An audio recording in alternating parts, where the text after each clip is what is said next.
둘 다 안 좋을 것 같습니다. 왜냐면 트럼프는 트럼프대로 관세 정책을 너무나 세게 매기고자 하고 있고, 해리스는 좀 결이 다르다라고 하는데, 인권 문제. 그러니까 미국이 저기가 나쁜 짓 했으니까 저희 거 사지 말자.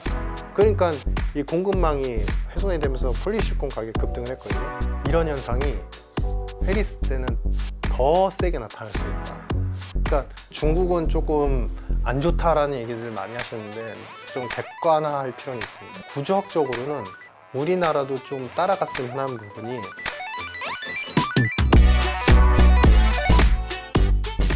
중국 경제가 좋지 않다는 이야기가 계속 꾸준히 나오는데 중추절에도 지갑이 열리지 않았다. 뭐 VT나도 월병 술도 안 팔렸다 이런 얘기 있더라고요. 최근 중국 경제 상황을 좀 짚어주신다면. 중국은 조금 안 좋다라는 얘기들 많이 하시는데 좀 객관화할 필요는 있습니다. 그러니까 중국이 고정적인 오프라인 소비나 아니면은 투자, 뭐 고정 투자 같은 거 잘 안 되고 있고, 그다음에 집도 안 사잖아요. 이제 신뢰성이 떨어져서 아무래도 이제 부채 조정을 하니까 부채 조정에 의해서 건설사들이 타격을 입고, 타격을 입으면서 후분양 제도인 주택 공급이 잘 안 되고 계약을 파기하고 싶어도 파기하지 못하는데 집은 안 져주고, 이런 상황이 반복이 되니까 안 쓰는 거죠. 근데 반대로 온라인 소비는 또 잘 돼요. 온라인 소비는 이제 상반기 기준으로 보면 거의 10% 이상 늘어났거든요.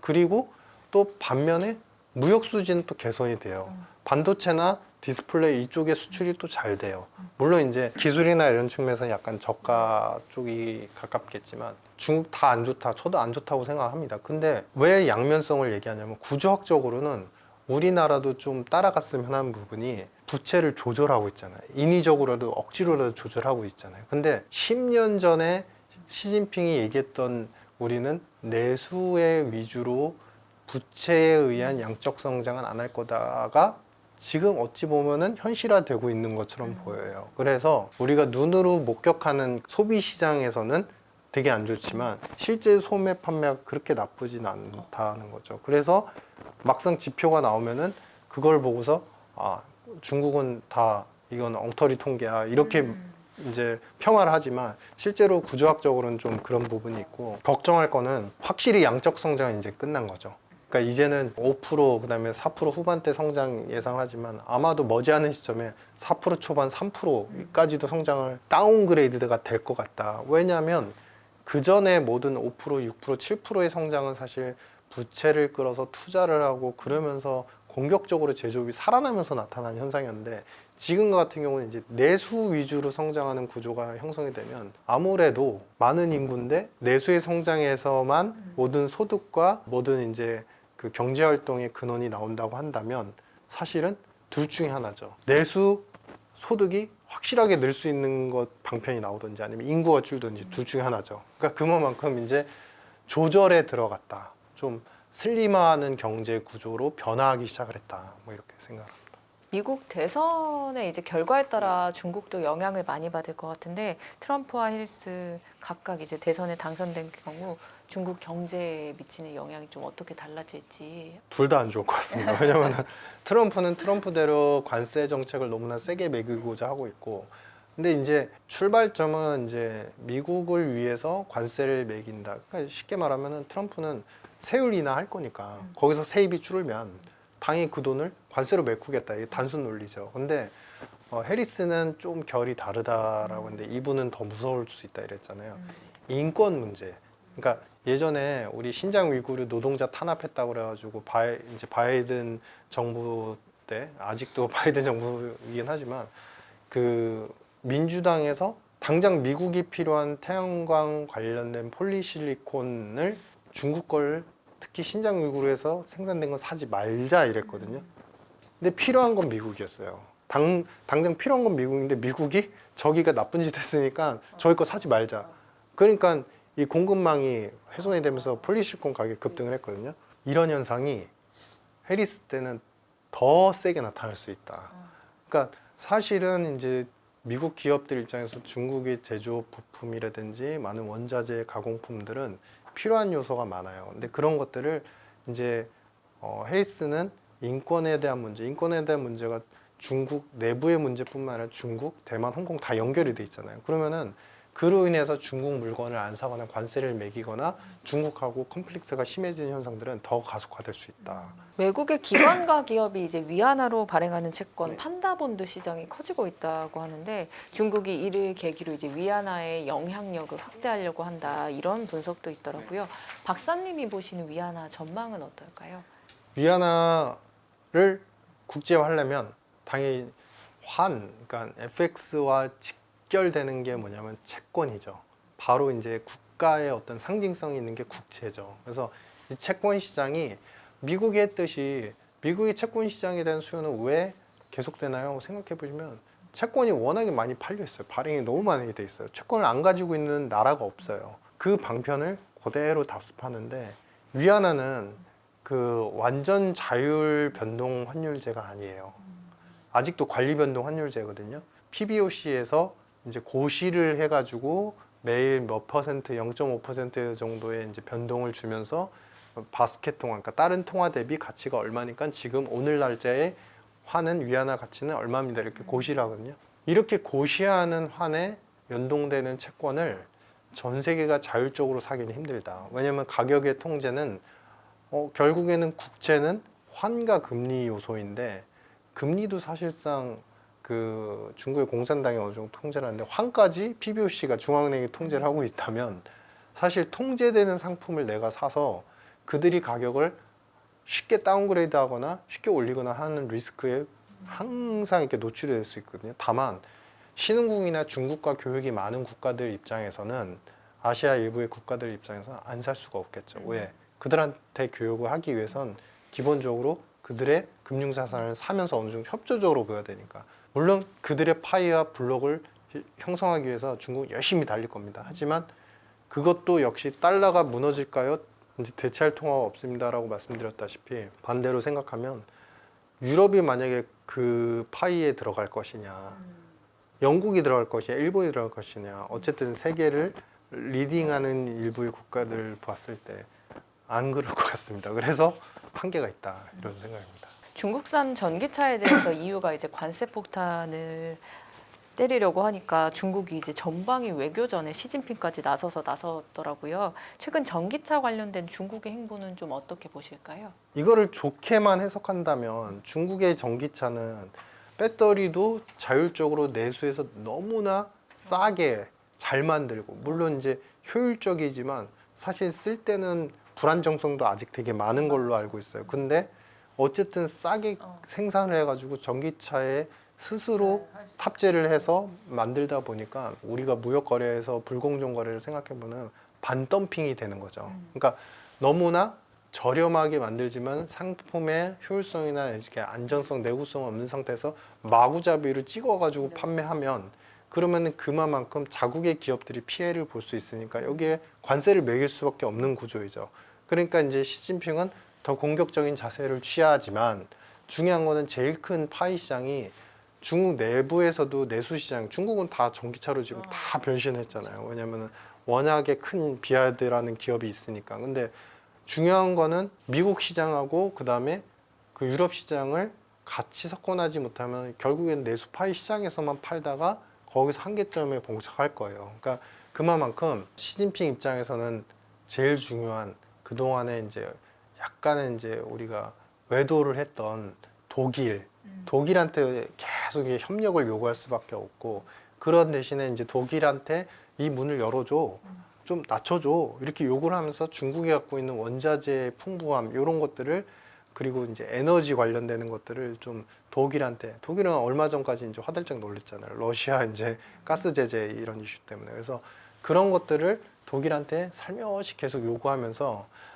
이런 현상들이 가속화되면 이제 나중에 우리가 미국의 편은 유럽이고 일본이고 다 영국이고 다 있을 거라고 생각했지만 예전에도 이렇게 경제가 블록화되고 편먹기를 하고 냉전 시대를 보면은 한 명씩 이렇게 배신자들이 나와요. 나와가지고 이쪽에 붙고 또 어쩔 때는 또 뭐라고 하면 또 다시 이쪽으로 붙고. 근데 약간 독일이 그러한 현상들을 만들 가능성이 있고 그의 빌미를 삼아서 이제 시진핑은 더 적극적으로 할 수 있을 것 같다 이렇게 생각합니다. 중국이 올 상반기에만 250억 달러를 반도체 제조 장비에 이제 투입을 했다고 하는데요. 중국의 역대급 반도체 이제 장비 투자가 이게 중국 경제를 다시 일으키게 하는 힘이 될 수 있을까? 제가 이제 기술적인 부분까지는 정확히 모르지만 중요한 거는 중국이 갖고 있는 기술 특허, 반도체뿐만 아니라 여러 가지 특허를 보면 전 세계 1등이에요. 미국하고의 기술 특허 건수 규모를 보면 10배 수준이에요.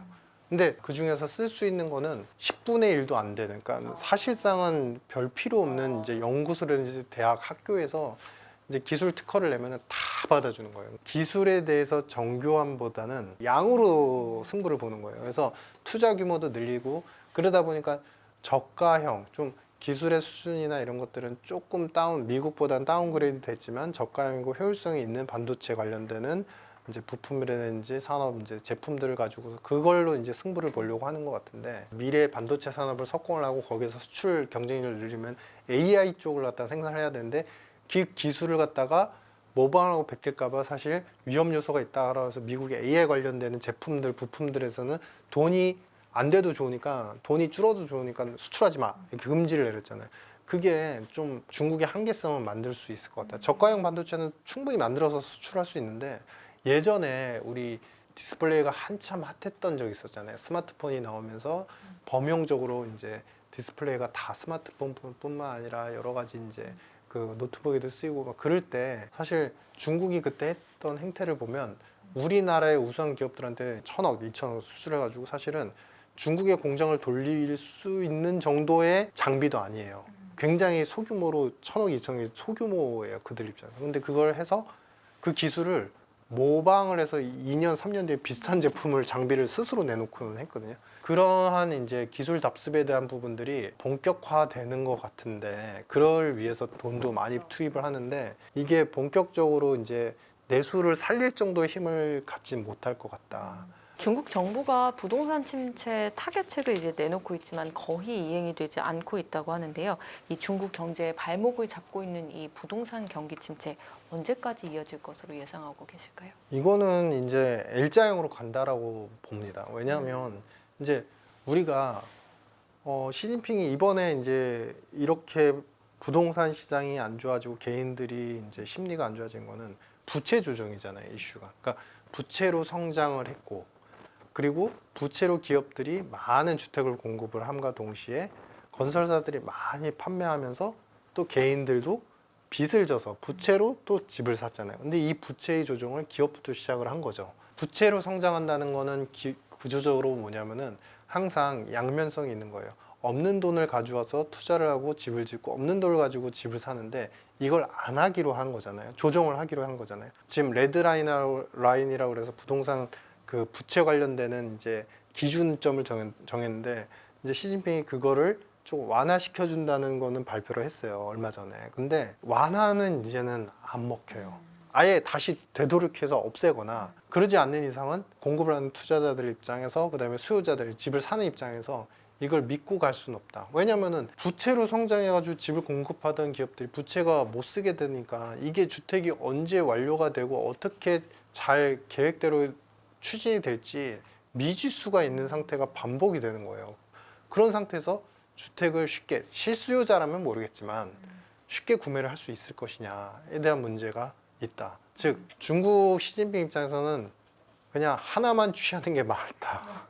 그냥 부채 조정하면서 경기는 약화되는 걸로 그냥 가는 겁니다. 그거를 타개할 수 있는 거는 옛날의 정책으로 다시 회귀하는 것밖에 없습니다. 중국 경제 상황이 이제 나아지지 않으면 대중 수출 비중이 큰 우리나라 입장에서도 달갑지는 않을 것 같은데, 중국 리스크를 좀 최대한 피할 수 있는 한국만의 전략이 있다면 무엇이 있을까요? 결국에 일반론적인 얘기지만 다변화죠, 다변화. 그러니까 상품도 다변화해야 되고, 그 다음에 수출 국가도 다변화해야 되죠. 근데 우선순위는 뭐냐? 상품이에요, 상품 다변화. 상품 다변화는 어쨌든 우리나라가 이번에 2분기 GDP만 봐도 전년 동기 대비해서 GDP가 2.3% 성장했는데 재화와 서비스 수출의 기여도가 2.6%예요. 그러면은 2.3 성장했는데 수출 쪽이 2.6 기여했으면은 수출이 오히려 0.3 큰 거잖아요. 그러면 0.3 어디 갔나요? 재고 투자하고 내수해서 다 까먹은 겁니다. 오히려 마이너스가 난 거예요. 만약에 수출 이번에 잘 안 됐으면요, 우리나라 성장 0도 나올 수 있는 거예요. 전년 동기 대비해서. 반도체 쪽하고 우리가 그 경쟁력이 있는 분야가 있잖아요. 이런 분야는 전 세계적으로 뻗어나갈 수 있게 좀 도와줘야 돼요. 근데 우리나라는 아직 그걸 못하고 있잖아요. 계속 투자를 하고 기업들이 살아갈 수 있게 하는 게 아니라 뭔가 안 좋은 게 보이면 그거 가지고 벌금, 그다음에 그거 가지고 기업이 뭘 잘못했다 그러면서 막 속박을 하고 막 이러는데 사실은 버팀목이 그렇게 많지 않은 것 같아요. 내수에서 자영업자분들도 많이 너무나 폐업도 너무 많은 상태고, 그러니까 이런 반도체 그리고 자동차 회사들이 좋은 기술을 더 펼칠 수 있게 환경적인 요소를 만들어줘야 되는 거고, 중요한 거는 그게 결국엔 금융시장의 주가하고도 연동이 됩니다. 결국엔 살아날 겁니다. 그런 부분에 대한 투자를 좀 적극적으로 할 필요가 있고, 다음번에는 또 그랬다가 또 말고 이러지 말고 좀 일관성 있게 해야 할 필요가 있는 것 같다, 이런 생각입니다. 이 부채는 후세대에게 그리고 우리의 자식들, 그 다음에 우리의 아이들한테 굉장히 잔인한 부채가 될 것이다. 기본적으로 전세라는 유일한 제도가 있고, 근데 그 위에 주택담보대출이라는 게 있어요. 그게 얹혀서 대출의 대출, 개인 대출과 은행의 대출이 섞여서 현금이 좀 들어가서 가격을 받치고 있는 구조예요. 갚아야 되는 당사자들은 다 후세대예요, 후세대.